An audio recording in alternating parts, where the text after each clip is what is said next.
முன்னாள் அமைச்சர் செந்தில் பாலாஜியின் ஜாமீன் மனு சென்னை உயர்நீதிமன்றத்தில் இரண்டாவது முறையாக தள்ளுபடி செய்யப்பட்டிருக்கிறது. ஜாமீன் வழங்குவதற்கான முகாந்திரம் இல்லை என்று நீதிபதி ஆனந்த் வெங்கடேஷ் குறிப்பிட்டு ஜாமீன் மனுவை தள்ளுபடி செய்திருக்கிறார். இது தொடர்பான கருத்துக்களை நம்மிடையே பகிர்ந்து கொள்வதற்காக ஓய்வு பெற்ற நீதியரசர் திரு கற்பக விநாயகம் அவர்கள் நம்மோடு நேரலையில் இணைகிறார். சார் வணக்கம். முன்னாள் அமைச்சர் செந்தில் பாலாஜியினுடைய ஜாமீன் மனு முதன்மை அமர்வு நீதிமன்றத்தில் 3 முறை, தற்போது உயர்நீதிமன்றத்தில் இரண்டாவது முறையாக தள்ளுபடி செய்யப்பட்டிருக்கிறது. ஜாமீன் வழங்குவதற்கான முகாந்திரம் இல்லை என்று சொல்லி இருக்கிறார் நீதிபதி ஆனந்த் வெங்கடேஷ். எப்படி பார்க்கிறீங்க? இது ஒரு நல்ல தீர்ப்பு. நான் எதிர்பார்த்தது தான். இப்போ நான் சுப்ரீம் கோர்ட்டுடைய லான்ல இருந்து பேசிட்டு இருக்கேன். அதாவது இந்த வழக்கில் ஏற்கனவே மினிஸ்டர் போஸ்ட் ரிசைன் பண்ணாருங்கிற ஒரு கொஸ்டின் வச்சாங்க. அவர் மினிஸ்டர் போஸ்ட் ரிசைன் பண்ண எம்எல்ஏ இருக்காரு, மாவட்ட செயலாளர் இருக்காரு. எந்த இன்ஃப்ளூயன்ஸில் அவர் மற்ற சாட்சிகளை கலைக்க முடியுமோ அதை கலைக்கக்கூடிய வாய்ப்புகள் இருக்கு. ஒன்று. ரெண்டாவது, அவருடைய சன் இன்னும் சரண்டர், அவருடைய பிரதர்ஸ் இன்னும் சரண்டர் ஆகலை. மினிஸ்டர் போஸ்ட் ரிசைன் பண்ணதுக்காக பெயில் கொடுக்கறதுன்னா அது ரொம்ப அர்த்தமற்றதாக இருக்கும். ஏன்னா அவர் இன்ஃப்ளூயன்ஸ் ஆளு தான் எம்எல்ஏ இருக்காரு. அவர் இன்ஃப்ளூயன்ஸ் பண்ணுவார். 2 ஸ்டேஜ் இருக்கு, இன்வெஸ்டிகேஷன் ஸ்டேஜ், ட்ரையல் ஸ்டேஜ். இப்போ இன்வெஸ்டிகேஷன் ஸ்டேஜ் முடிஞ்சு சார்ஜ் ஷீட் ஃபைல் பண்ணிட்டாங்கன்னா ட்ரையல் ஸ்டேஜ் இருக்கு. ட்ரையல்ல தான் சாட்சிகளை விசாரிப்பாங்க. சாட்சிகளை விசாரிக்கிறதுக்கு முன்னாடி அவருடைய இன்ஃப்ளூயன்ஸ் பண்ணி அந்த சாட்சிகள் பிறல் சாட்சி ஆகிறதுக்கு வாய்ப்புகள் உண்டு. அப்படின்னா அவர் தண்டிக்க முடியாத சூழ்நிலை ஏற்படும். அதை தவிர்த்திருக்கார் ஆனந்த் வெங்கடேஷ். ஒரு நல்ல நீதிபதி. இங்க சுப்ரீம் கோர்ட்லயும் நல்ல பேரு, சீஃப் ஜஸ்டிஸே அவர் நல்ல பட்டத்தை கொடுத்திருக்காரு. அவர் நல்ல பேரை தக்க வச்சிருக்காரு. நல்ல தீர்ப்பு. இது நல்ல தீர்ப்பு, அருமையான தீர்ப்பு. இதுதான் என்னுடைய அபிப்பிராயம். 22 முறை நீதிமன்ற காவல் நீட்டிக்கப்பட்டிருக்கிறது. கிட்டத்தட்ட 250 நாட்களுக்கு மேல 8 மாதங்களாக சிறையில் இருக்கிறார். அவர் வெளியில் சென்றால் நிச்சயமாக சாட்சிகளை கலைக்க மாட்டார் அப்படின்னு செந்தில் பாலாஜி தரப்புல வழக்கறிஞர் ஆரியமா சுந்தரம் நிறைய வாதங்களை முன்வைத்தார். ஹெல்த் கிரவுண்ட் அப்படிங்கிற ஒரு அடிப்படையிலும் கூட அவருக்கான அந்த ஜாமீன் கோரப்பட்டதுல முக்கியமான ஒரு விஷயம். அந்த அடிப்படையில இது பார்க்க கூடாதா? ஹெல்த் கிரவுண்டுங்கிறத ஏற்கனவே ரிஜெக்ட் பண்ணியிருக்காங்க. ஹெல்த் கிரவுண்டுன்னா ஹாஸ்பிட்டல் இருக்கு, அவங்க ட்ரீட்மெண்ட் எடுக்கலாம். அவருக்கு காவேரி ஹாஸ்பிட்டலா மற்ற ஹாஸ்பிட்டலா எல்லா ஜெயிலே ஹாஸ்பிட்டல் இருக்கு. அது இப்போ அவருக்கு சூழ்நிலை இல்லை. அவர் வெளியில வந்தா ட்ரையல் சைடில் பாதிக்குங்கிற அச்சம் இருக்கு ப்ராசிக்யூஷன் தரப்புல. அதை நீதிபதி சரின்னு ஒத்துக்கிறார். அந்த 2 ஸ்டேஜ், இன்வெஸ்டிகேஷன் ஸ்டேஜ் முடிஞ்சு போச்சு.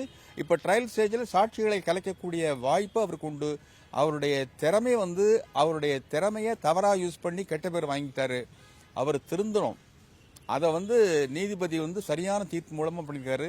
இந்த தீர்ப்பு இந்த அமைச்சருக்கு மட்டுமல்ல, எல்லா அமைச்சர்களுக்கும் ஒரு நல்ல பாடமா அமைஞ்சிருக்கிற தீர்ப்பு.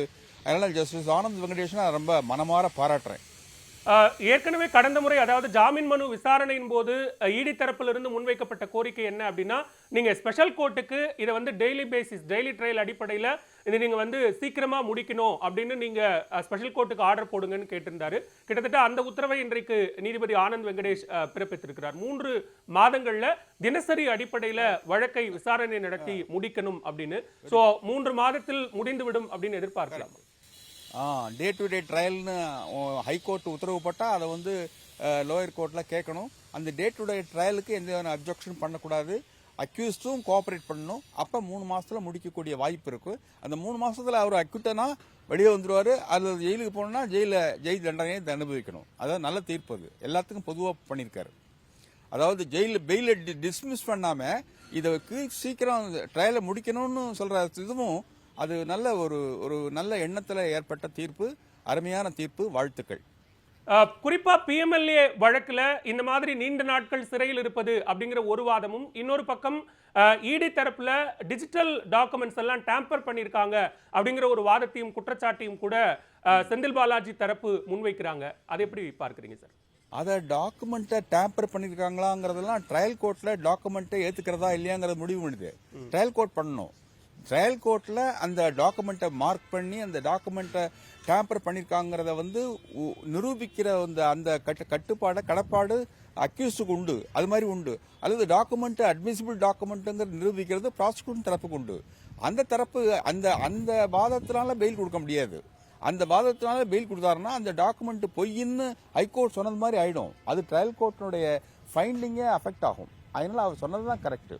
அமலாக்கத்துறை தரப்புல இன்னும் கூட போதுமான ஆதாரங்கள் அல்லது ஆவணங்கள் கிடைக்கப்பெறல. அதனாலதான் இன்னும் அவருடைய சகோதரர் அசோக் குமாரை தேடிக்கொண்டிருக்கிறார்கள். அவருடைய வீடுகளில் நடக்கக்கூடிய அல்லது அவருக்கு தெரிந்த உறவினர்கள் உள்ளிட்ட உடைய இல்லங்கள்ல சோதனை நடத்திக்கிட்டே இருக்கிறாங்க. ஸோ அமலாக்கத்துறையிடம் போதுமான ஆதாரங்கள் ஆவணங்கள் இல்லை அப்படின்னு செந்தில் பாலாஜி தரப்பு சொல்றாங்க. இல்ல, அமலாக்கத்துறையினுடைய ஆவணங்கள் சரியானவையா, பொதுவானவையா, போதுமானவையாங்கிறத முடிவு பண்ண வேண்டியது ட்ரையல் கோர்ட் தான். அந்த ஆவணங்கள் கைப்பற்றி போகும்போது ஆவணங்கள் வந்து ட்ரையல் ஸ்டேஜ் பை ஸ்டேஜா போடுவாங்க.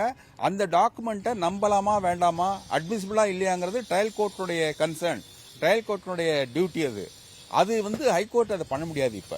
அதனால ஹைகோர்ட் இப்ப என்ன பண்ணிருக்காங்கன்னா எல்லாத்தையும் டிசைட் பண்ணிக்க, ட்ரையல் கோர்ட் டிசைட் பண்ணிக்க, 3 மாசத்துல முடிச்சிரு. அந்த உத்தரவே ரொம்ப அருமையான உத்தரவு. 3 மாசத்துல முடிக்கிறது உத்தரவு அருமையான உத்தரவு. ஸோ இப்போ ஏற்கனவே 22 முறை அவருக்கான நீதிமன்ற காவல் நீட்டிக்கப்பட்டிருக்கு. இப்போ 3 மாதங்கள் வழக்கு நடக்கணும். மார்ச் 4ஆம் தேதியோடு அவருடைய நீதிமன்ற காவல் என்பது முடிவடைகிறது. இது மீண்டும் நீட்டிப்பது அப்படிங்கிறது எதன் அடிப்படையில் இருக்கும் சார்? இல்ல, நீட்டிக்கிறதா வேணாமாங்கிறது, அந்த ரிமாண்ட் நீட்டிக்கிற ஆர்டர் வந்து நீட்டிக்க வேணாமா இல்லையாங்கிறத முடிவு பண்ண வேண்டியது. அது 22 முறையா 52 முறையா அப்படிங்கிற விஷயம் இல்ல. இப்ப சப்போஸ் வந்து சார்ஜ் ஷீட் போடலன்னா 90 டேஸ்க்குள்ள பெயில் விடணும் உத்தரவு இருக்கு. ஒரு சார்ஜ் ஷீட் போடல 90 டேஸ், 60 நாள், 90 நாள்ல சார்ஜ் ஷீட் போடலன்னா பெயில விடணும் அப்படிங்கிற சட்டம் இருக்கு. இது அப்படி இல்ல. இத்தனை 22 முறை தான் நீங்க நீட்டிக்கணும், 23வது நீட்டிக்க விடாத சட்டம் இல்ல. அதனால நீட்டிக்காதது அந்த நீதிபதியினுடைய அந்த உத்தரவுப்படி, நீதிபதியினுடைய எண்ணப்படி, அந்த கருத்துப்படி. அதனால சரியான உத்தரவு போட்டுக்கார் ஆனந்த் வெங்கடேஷ். மிக்க நன்றி திரு கற்பக விநாயகம். முன்னாள் அமைச்சர் செந்தில் பாலாஜியினுடைய ஜாமீன் மனு தள்ளுபடி செய்யப்பட்டது தொடர்பான பல்வேறு தகவல்களை எங்களோடு பகிர்ந்து கொண்டமைக்கு மிக்க நன்றி. தேங்க்யூ.